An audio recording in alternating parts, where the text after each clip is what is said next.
Welcome to Thrifty Garage. Today I'm going to show you what's inside my toolbox.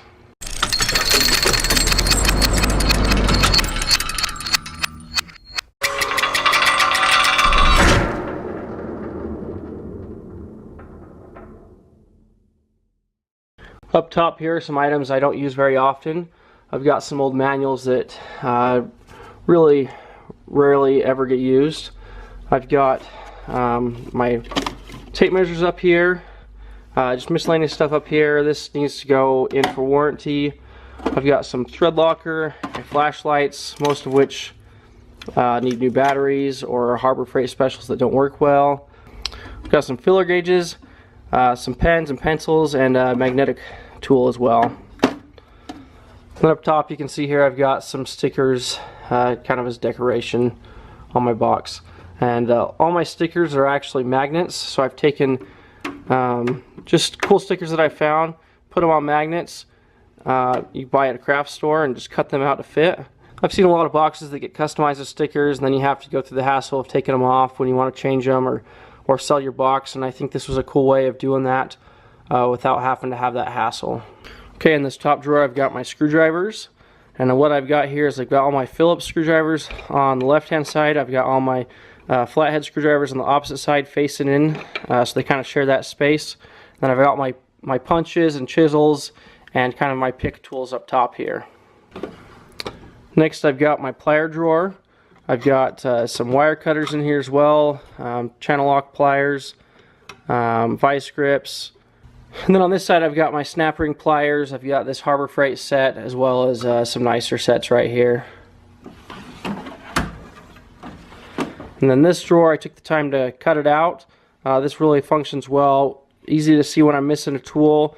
All these different sizes of crescent wrenches are really nice to have.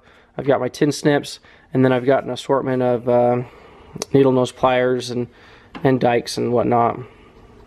I used to have magnets in all my drawers that indicated what size tools were in here. My daughter's taken most of those off, but as you can see on this drawer we've got a 1/4 inch drive sockets. So we've got metric and standard, just an assortment in here. These are just parts of a craftsman tool set that I had. Next up we got 3/8 inch drive. These are what I definitely use the most. I've got a couple of different Matco ratchets, long one and short one, and deep well, short well sockets. Just a pretty good assortment here, mostly metric. Next drawer we've got 1/2 inch, and actually today I purchased this Husky tool, the socket holder, so we'll see how that works out. This is the 1/4 turn twist. It's got the little ball bearing on there that as you twist that it gets pushed out and it's supposed to retain those tools. So we'll see how that works. I am one slot shy for that set. I've got a set of these, one of these in my truck.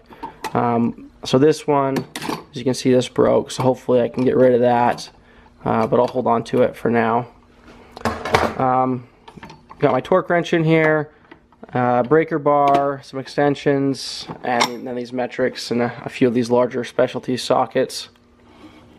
Okay, next up we're into our metric wrenches. These are all Matco, and they've all done really well for me. I do have a couple of Craftsman 10 millimeters. You can never have enough of those. I've also got this ratcheting wrench 17 on my old Toyota pickup. They were some hard to get bolts on the back of the transmission when I was replacing the clutch. That was a nice tool to have for that. And then I don't generally use standard tools, so here's my standard impacts because they didn't fit in the drawer above. Next up we've got all of my Matco standard wrenches. They're kind of a mess right now. As you can see, I started organizing these and just never finished that. And then here I've got a set of Matco ratcheting wrenches, gear wrenches as well. And these have been great to have. These are reversible and have a little bit of a kick on them. Here's another drawer that I ended up taking the time to put foam in. This is a sleeping pad foam. It's about a 1/2 inch thick, and I just cut it to fit most of my tools, just however they needed. So I've got my hammers in here, my dead blow and ball peen hammer, and a pry bar, as well as all my Allen wrenches. Okay, now we're down to the lower box. In here I've got all my drill bits. I've got some paddle bits, these Milwaukees that are nice because they just use the same connection size. And then I've got an assortment up here of larger bits. I've got my hole saws,